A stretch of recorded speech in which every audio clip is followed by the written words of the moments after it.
Amados, nós temos observado que eu costumo dizer que nós fazemos determinadas programações, mas ao longo da caminhada nós percebemos que Deus ele tem nos alinhado, que Deus ele tem nos instruído, porque as coisas começam a se encaixar.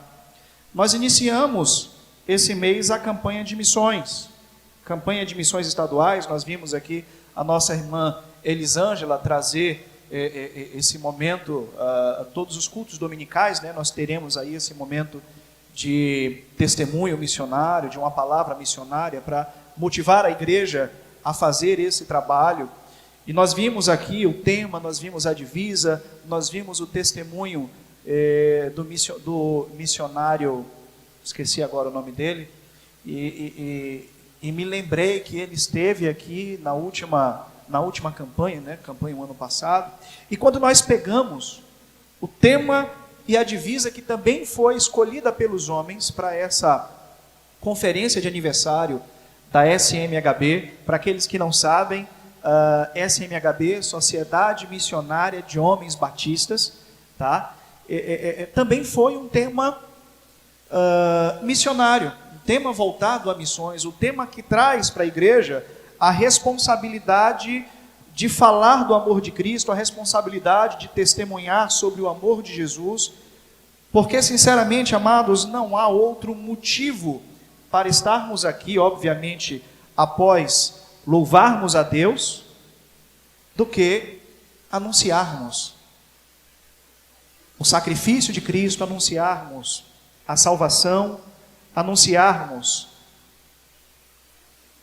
aquilo que Deus proveu por meio do nosso arrependimento, por meio do reconhecimento das nossas limitações como homens, como pessoas falhas, como pessoas pecadoras, como pessoas que necessitam de um Salvador.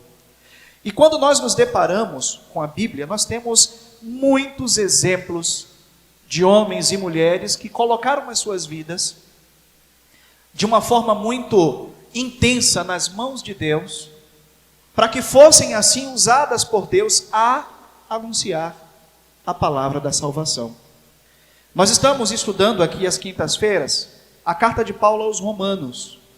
Essa semana nós concluímos Romanos capítulo 10, mas diante desses dois temas que foram escolhidos aqui, não tem como retornarmos ao princípio da carta aos Romanos e fazermos uma retrospectiva daquilo que vimos no primeiro dia desse estudo. O compromisso que o apóstolo Paulo ele tinha em anunciar a salvação. E essa palavra torna para nós como um desafio a sermos também ainda mais, eu não vou dizer a sermos compromissados, porque eu não conheço a tua intimidade com Deus. Eu não posso dizer que você não é uma pessoa compromissada, mas eu posso dizer que você pode ser ainda mais compromissado, que você pode doar ainda mais o seu tempo em oração, que você pode doar ainda mais o seu tempo em falar do amor de Cristo, que você pode se tornar uma pessoa mais ousada em abordar as pessoas e falar do amor de Jesus.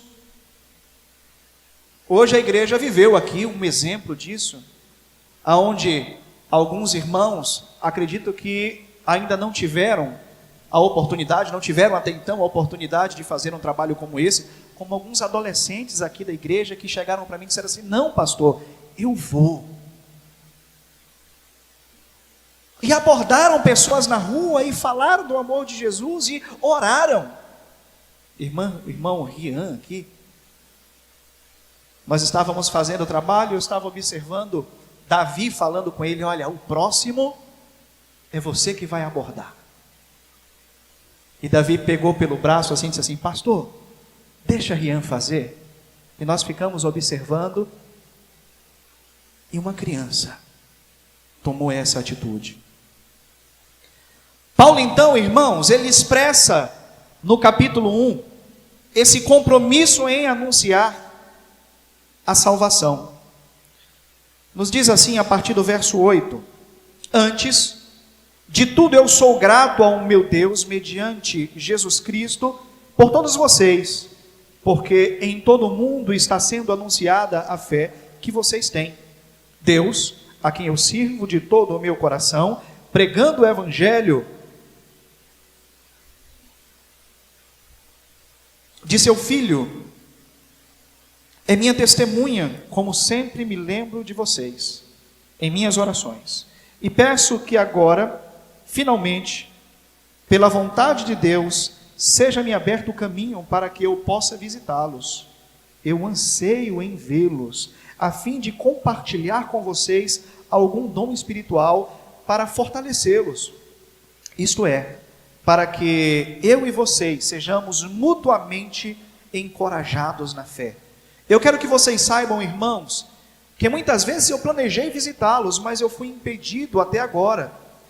Meu propósito é colher algum fruto entre vocês, assim como eu tenho colhido dentre os outros gentios.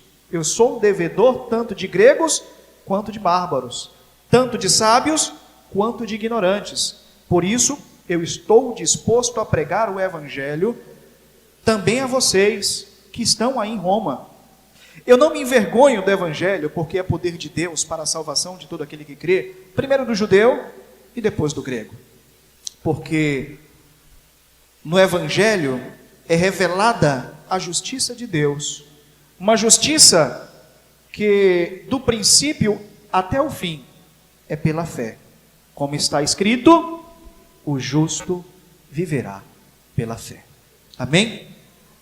Amado Deus, eterno Pai, mais uma vez, Senhor, nós pedimos a Tua iluminação e pedimos, ó Deus, que o Senhor fale aos nossos corações, desafiando-nos a sermos pessoas mais compromissadas em anunciar a Tua salvação. E desafiando-nos, Deus, aqueles que ainda não vivenciaram, ó Pai, essa relação mais íntima, essa relação, ó Deus, de paternidade contigo, que possa também, Senhor, assumir esse compromisso mediante a compreensão, Senhor, da Tua palavra, em nome de Cristo Jesus. Amém. Queridos, na primavera do ano 52 depois de Cristo, Paulo estava na cidade de Corinto, e na cidade de Corinto ele escreveu a carta dirigida a essa igreja de Roma. Paulo se preocupou em educar aquelas pessoas, Paulo se preocupou em anunciar a palavra de uma forma mais consistente a essas pessoas, porque até então, aqueles irmãos, aquelas pessoas que se encontravam ali na capital do império, não haviam recebido o evangelho de uma forma mais consistente. Obviamente, aquelas pessoas haviam ouvido o evangelho em Jerusalém, lá como está registrado em Atos 2, quando Pedro, quando os demais apóstolos começaram a anunciar o evangelho mediante a vinda do Espírito Santo de Deus, e certamente algumas daquelas pessoas que ali se converteram, que foi mais de 5.000 almas, levaram o evangelho para Roma e fundaram aquela igreja, e aquela igreja cresceu. Mas até então aquela igreja não havia recebido um contato direto por parte dos apóstolos, e ela precisava receber a palavra de uma forma muito mais consistente. O texto que nós lemos, amados, Paulo apresentou o desejo de estar entre os romanos. Para que Paulo apresentou esse desejo? Para que ele pudesse ensinar questões inerentes ao evangelho, para que ele pudesse ensinar questões inerentes à salvação. Na ocasião, evangelizar aqueles que ainda não haviam recebido essa salvação. Então, quando nós falamos de obra de Deus, quando nós falamos de trabalho do Senhor, ela está tanto relacionada à manutenção da igreja, e manutenção eu digo no sentido de ensinar os irmãos a alcançar uma fé mais madura, quanto a alcançar outras vidas. A Bíblia nos diz, o próprio Jesus nos diz, que os sãos não necessitam de médicos, mas sim aqueles que estão doentes. Nós somos pessoas extremamente falhas, nós somos pessoas extremamente limitadas, nós somos, a Bíblia é muito clara, pecadores. E o nosso pecado faz separação entre nós e Deus. E cada um de nós precisamos de Cristo em nossas vidas, precisamos crescer no conhecimento de Deus, precisamos estreitar os nossos relacionamentos com Deus, precisamos compreender essa condição que nós temos de pecadores, nos arrepender dos nossos pecados e daí então vivermos esse processo de perdão, vivermos esse processo de filiação. Paulo então apresentou esse desejo de estar com os romanos, de estar com aqueles irmãos da igreja de Roma, para ensinar essas questões para aquela igreja, tanto para que a igreja crescesse e amadurecesse, quanto para que Paulo pudesse ganhar outras vidas para o Senhor Jesus. Paulo falou sobre o poder transformador das boas novas, e que por mais que pareça loucura para aqueles que não compreendem, ela justifica o homem que tem fé em Jesus Cristo. Ou seja, Paulo expressou o desejo de evangelizar. Será que nós temos, amados, desenvolvido esse desejo em nossos corações?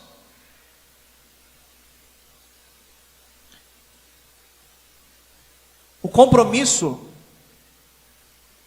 dos homens batistas termina com uma expressão muito forte: se assim não for, para que eu nasci? Se eu não me esforço no processo evangelizatório, se eu não me esforço no processo de manutenção desse trabalho, se eu não me esforço em dar um bom testemunho de vida, para que eu existo? Qual é o sentido da minha existência? Paulo nos desafia a termos um compromisso maior em anunciar a salvação. Dessa forma, nós precisamos crer, amados, que Jesus, Ele é aquele que nos justifica. Que Jesus Cristo, pela fé, a nossa crença nele é essencial para a nossa salvação. E se é essencial para a minha salvação, se é essencial para a sua salvação, quantas pessoas lá fora, que eu conheço e que você conhece, que estão vivendo longe desse relacionamento com Deus? Dessa forma, nós precisamos crer em Jesus, e nós precisamos também crer naquela expressão que foi dita por Ele: ide e pregai o Evangelho a toda criatura. O apóstolo Paulo, ele falou sobre o poder transformador das boas novas. E dessa forma nós precisamos tomar isso como exemplo. Precisamos nos desprender do nosso comodismo e assumir o nosso compromisso com Deus, o nosso compromisso como pequenos cristos, como cristãos, como discípulos de Jesus, como seguidores de Jesus. No verso 8, o apóstolo Paulo, ele louva a Deus pela fé daqueles crentes que estavam ali em Roma. Antes de tudo, eu sou grato a Deus, mediante Jesus Cristo, por todos vocês, porque em todo o mundo está sendo anunciada a fé que vocês têm.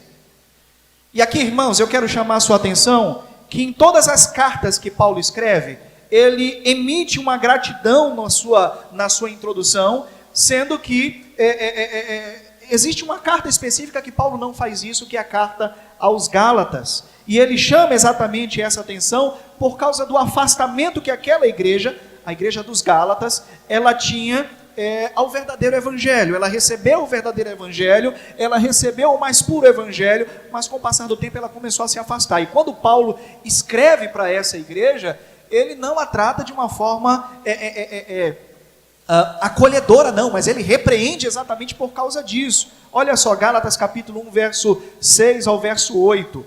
Eu admiro-me que vocês estejam abandonando tão rapidamente a fé. Aquele que vos chamou pela graça de Cristo para seguirem um outro evangelho, que na realidade não é o evangelho correto, mas que ocorre de algumas pessoas que estão perturbando e que estão querendo perverter o evangelho de Cristo. Mas ainda que eu ou ou um anjo, ele possa descer do céu e pregue para vocês um novo evangelho, diferente daquilo que nós temos anunciado, que isso seja maldição, que isso seja anátema, ou seja, Paulo ele não passa a mão na cabeça da igreja da Galácia, não, mas ele repreende aquela igreja porque ela estava se afastando exatamente do evangelho puro. Mas aqui em Roma, pelo contrário, o apóstolo Paulo afaga aquela igreja porque aqueles irmãos estavam desenvolvendo um trabalho missionário muito bom. Aqueles irmãos estavam evangelizando, estavam ganhando vidas para o Senhor Jesus. E como Roma ali, amados, era o centro do império, tudo aquilo que acontecia na cidade de Roma, fosse bom ou fosse ruim, era universalmente expresso para as igrejas da região. E Paulo diz exatamente isso: olha, nós temos ouvido das coisas maravilhosas que têm acontecido aí nessa igreja, que têm acontecido aí em Roma. E essas coisas estão relacionadas à fé que vocês têm, ao trabalho que vocês têm feito. Verso 19: todos têm ouvido falar da obediência que vocês têm executado, por isso eu estou muito alegre. Mas eu quero que sejam sábios em relação àquilo que é bom e sem malícia em relação àquilo que é mal. A igreja, ela precisa ser relevante no meio da sociedade. Hoje de manhã foi expresso aqui mais uma vez: se a Igreja Batista Carvalho de Justiça fechar as suas portas hoje, será que a nossa comunidade sentirá falta? Será que os nossos vizinhos sentirão falta da igreja?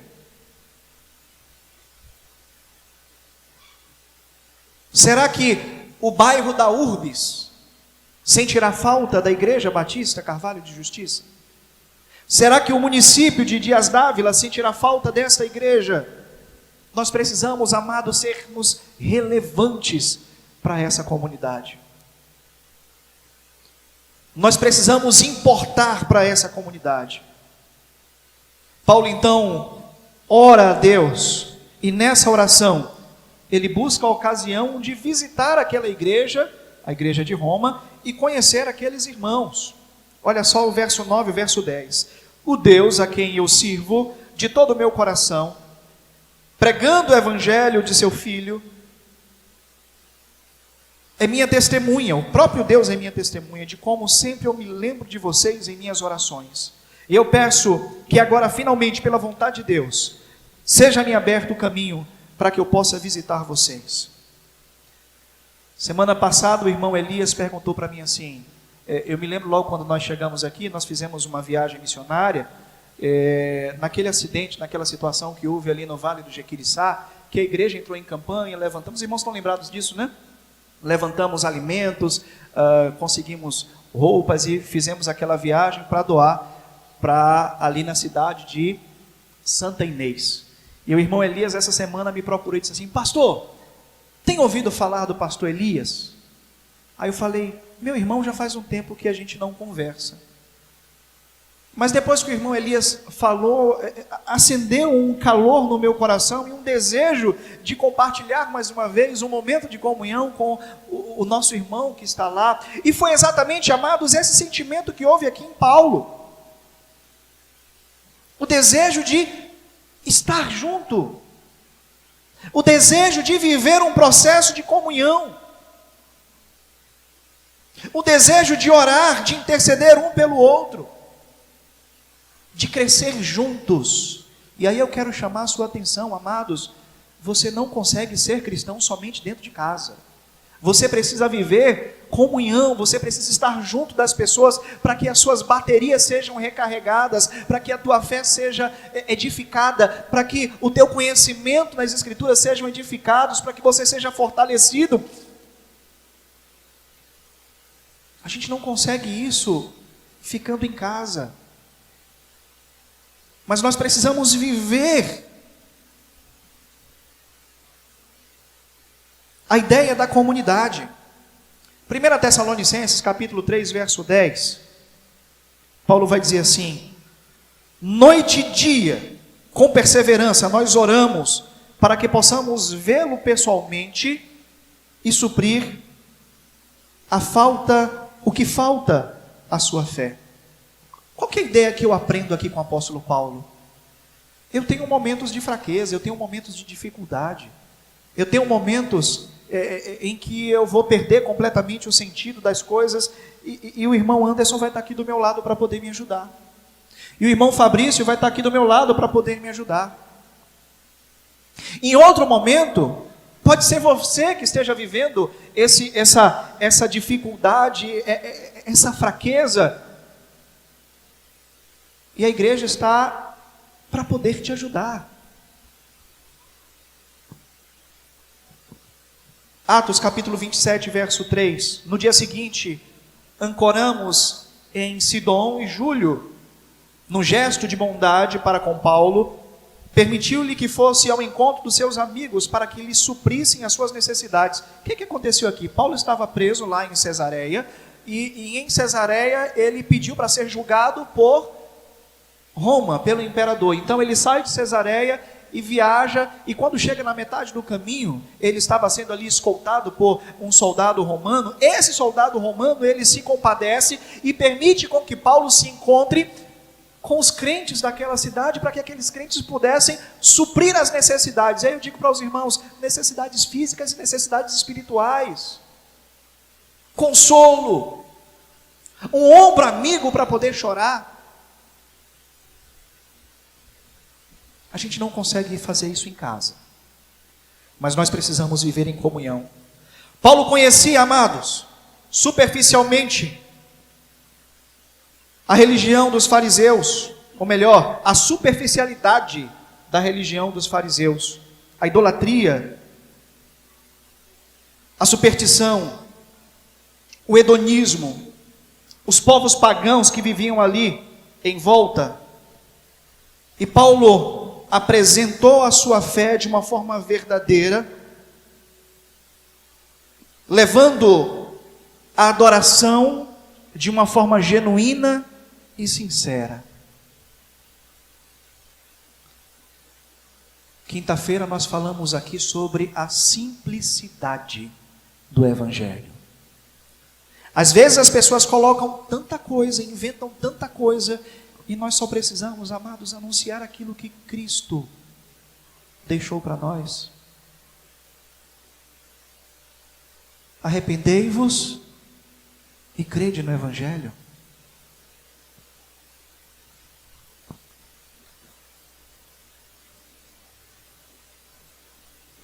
Paulo expressa o desejo de ensinar aqueles irmãos. Verso 11 e o verso 12, eu anseio vê-los a fim de compartilhar com vocês algum dom espiritual para fortalecê-los, isto é, para que eu e vocês sejamos mutuamente encorajados pela fé. É exatamente esse princípio da comunhão. Eu já usei essa ilustração aqui, mas eu vou fazer de conta que eu nunca falei e vocês vão fazer de conta que nunca ouviram, tá?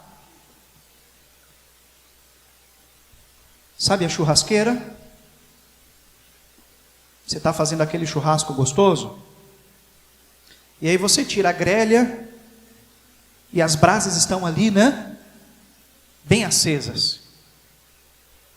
Pega uma brasa daquela e põe para fora da churrasqueira. Passa 15 minutos e vê o que é que acontece. Ela simplesmente se apaga. Mas se você pega ela mais uma vez e coloca lá dentro da churrasqueira, ela reaquece. Assim é o cristão. Nós não podemos nos afastar da comunidade de Deus, nós não podemos nos afastar de vivermos juntos, de aprendermos juntos, de anunciarmos juntos, porque temos uma grande chance de abandonarmos a fé. Paulo, ele tinha obrigações para com Deus, e ele precisava cumprir um mandamento divino. que era evangelizar. Nós precisamos cumprir esse mandamento.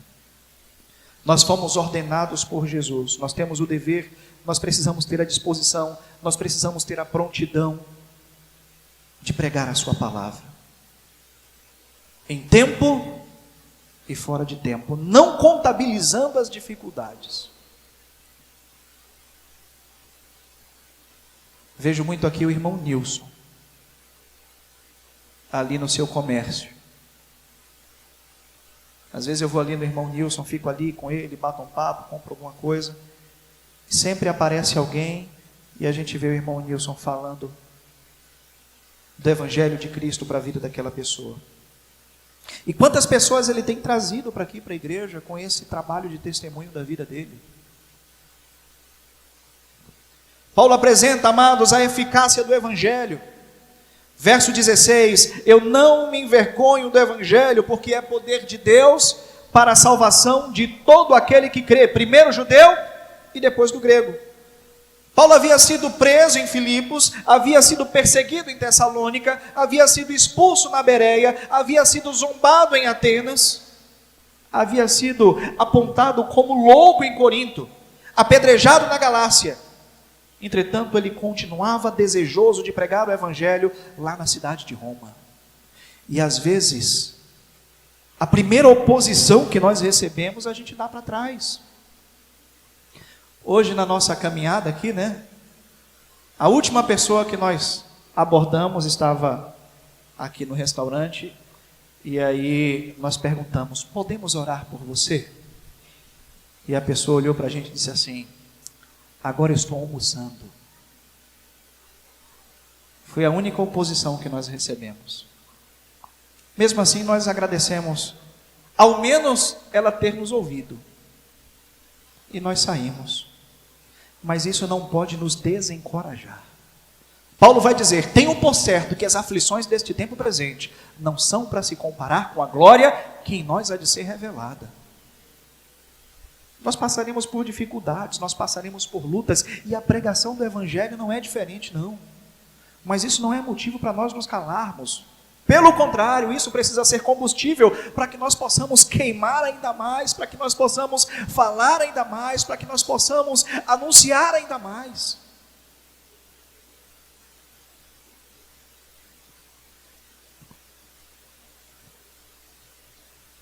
Segunda Timóteo, capítulo 1, verso 8. Portanto, não se envergonhe de testemunhar do Senhor, nem de mim, que sou prisioneiro dele, mas suporte comigo o sofrimento pelo Evangelho segundo o poder de Deus. Tem muita gente que tem vergonha de portar a Bíblia. E tem ainda mais de abordar alguém para falar do amor de Deus.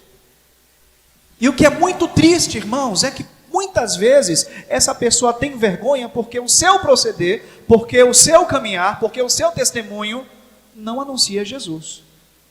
E nós temos falado muito aqui, se o teu testemunho não anuncia Jesus, é melhor você ficar calado. Precisamos anunciar Jesus, em primeiro lugar, com a nossa vida, e em segundo lugar, com as nossas palavras. Embora a mensagem ela possa soar como loucura para alguns, o Evangelho ele é eficaz.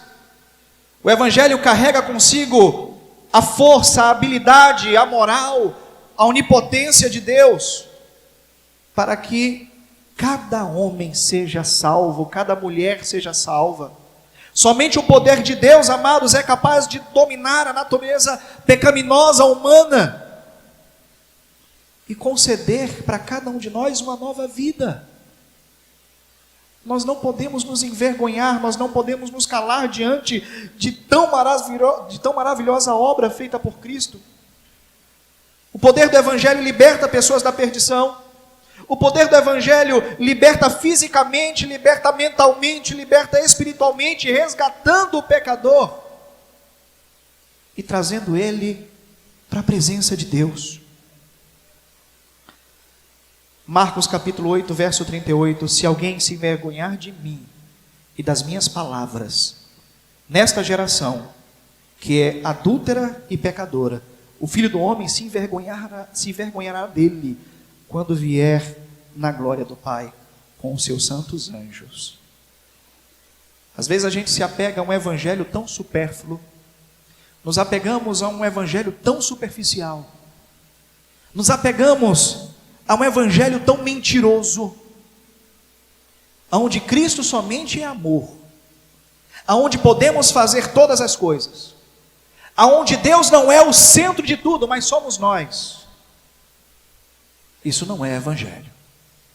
Nós vemos Cristo falar enfaticamente sobre a necessidade que temos de reconhecer a sua soberania e de servirmos a Ele em santidade. Sexto e último ponto. Paulo diz que o evangelho revela a justiça de Deus. Verso 17, porque no evangelho é revelada a justiça. É revelada a justiça de Deus, uma justiça que, do princípio ao fim, é pela fé. Como está escrito, o justo viverá pela fé.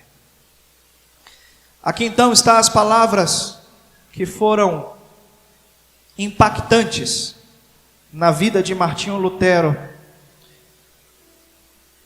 que intercedeu ali o processo da reforma protestante.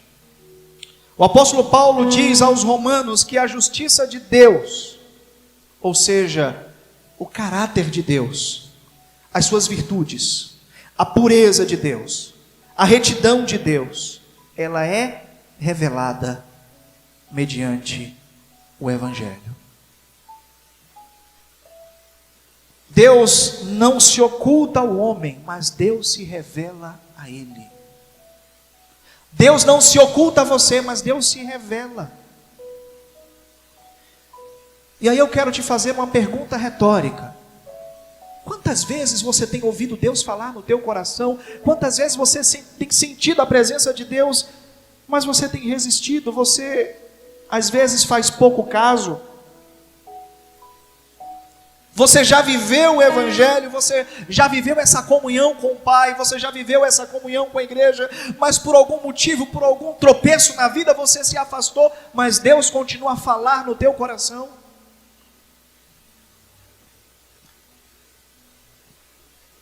É porque a justiça de Deus, ela é revelada. Paulo diz aos romanos que a justiça de Deus, ela era revelada por meio dos seus atributos, por meio das suas qualidades, por meio da sua relação com aquelas pessoas. E Deus quer ter uma relação mais íntima, um contato mais íntimo, um contato paternal. Mas nós precisamos nos colocar, amados, disponíveis para Deus. Romanos capítulo 3, verso 21. Mas agora se manifestou uma justiça que provém de Deus, independente da lei, da qual testemunham a lei e os profetas. O que é que Paulo estava dizendo aqui? Não são minhas ações, não são os trabalhos que eu faço, o meu esforço que me aproxima de Deus, não, mas isso aqui é graça, é favor imerecido. O homem só percebe essa justiça pela ótica da fé. Lembra quando Paulo vai dizer que para muitos é loucura? Porque esse homem que vê isso como loucura não percebe essa revelação divina pela ótica da fé. Mas Deus tem despertado em você fé. Deus tem feito com que você creia nele. O homem com seu ceticismo jamais compreenderá o amor de Deus. Aquele amor que fez com que ele sacrificasse o seu próprio filho. Aquele amor com que ele entregasse o seu único filho para ser morto, para ser destroçado, para ser sacrificado no meu lugar e no seu lugar. E essa ação torna o homem sem culpa. Tira de nós toda a responsabilidade, todo o peso, toda a culpa do pecado. Porque Cristo levou sobre si as nossas dores. O castigo que nos traz a paz estava sobre ele. E pelos seus ferimentos nós fomos sarados. Essa relação, amados, torna o homem sem culpa, por mais que ele não tenha feito nada para merecer essa salvação. Ele passa a pensar, ele passa a agir conforme a vontade de Deus, mas para que isso aconteça, você precisa ter fé, você precisa acreditar em Jesus. Paulo estava dizendo para que nós possamos ser justificados por Deus, ou seja, receber esse perdão por parte de Deus. Para sermos aceitos por Deus, basta termos fé, basta acreditarmos. Assim como aquele homem que cuidava da cadeia quando Paulo e Silas estavam cantando, e de uma forma muito milagrosa, ocorreu ali um terremoto e as cadeias foram abertas, aquelas correntes que seguravam os discípulos foram quebradas, e aquele guarda que cuidava daquela cadeia, pensando que esses discípulos de Jesus haviam fugido, puxou a espada e tentou se matar, e os discípulos disseram: olha, homem, não faça isso não, não se mate não, porque ninguém fugiu, está todo mundo aqui, tivemos a oportunidade de fugir, mas a gente não fugiu. E aquele homem olha para Paulo e Silas, e vê aquela pureza, e vê aquela sinceridade, e vê aquela ação de fé, e diz: o que é que eu posso fazer para ter também essa salvação que vocês tanto pregam? E a resposta para ele foi: é só crer, é só acreditar em Jesus como Filho de Deus. E não somente você vai receber essa salvação, mas toda a sua casa, toda a sua família, porque você vai contagiar aqueles que estão próximos a você.